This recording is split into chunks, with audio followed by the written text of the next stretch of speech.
semuanya, perkenalkan namaku Kirana Chandrawati dengan NIM 2550023. Di sini aku akan menjelaskan bagaimana sih proses siklus sel dan juga variasi sifat yang terjadi di tubuh manusia secara molekuler. Dan juga aku akan mengkaitkan dengan sedikit kasus di dalam dunia fisioterapi. Selamat menonton!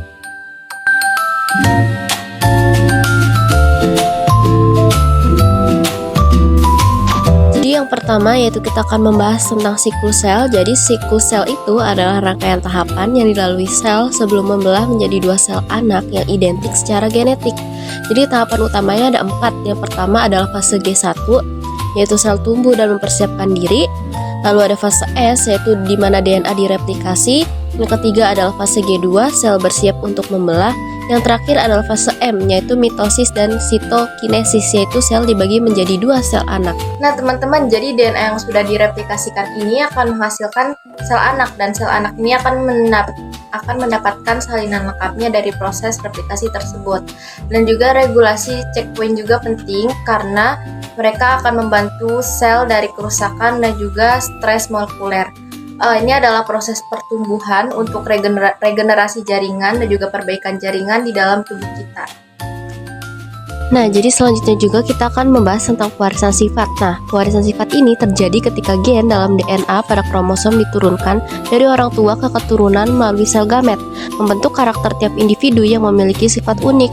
Nah, gen-gen yang memiliki alel yang menentukan sifat tertulis seperti dominan dan resesif yang kita pelajari dari genetika klasik dan modern. Kira-kira apa sih kaitannya siklus sel dengan pewarisan sifat? Yuk tonton video selanjutnya. Selama siklus sel dan juga duplikasi DNA, mereka akan memastikan bahwa setiap sel anak akan membawa informasi genetik yang sama.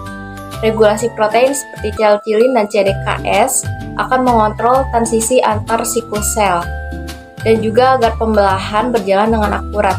Gangguan dalam proses ini dapat menyebabkan mutasi genetik atau proliferasi sel yang abnormal, yaitu contohnya seperti sel kanker. Nah, jadi relevansi dalam fisioterapi itu apa sih? Jadi relevansinya itu perbedaan profil genetik pasien dapat mempengaruhi bagaimana mereka merespon rehabilitasi, dan juga variasi gen dapat menentukan seberapa cepat seseorang pulih dari suatu penyakit atau cedera setelah diterapi. Kita di sini mengambil satu kasus, yaitu pada pasien pasca stroke. Jadi fisioterapi ini berperan untuk mengoptimalkan siklus sel terutama pada proses regenerasi, proliferasi, dan juga diferensiasi sel. Siklus sel juga dan pewarisan sifat adalah konsep yang penting dalam biologi dan berpengaruh juga nih bagi kita sebagai fisioterapi. Dengan memahami mekanisme siklus sel dan juga pewarisan sifat, kita bisa memberikan terapi yang lebih baik kepada pasien dan juga lebih efektif. Terima kasih telah menonton. See you.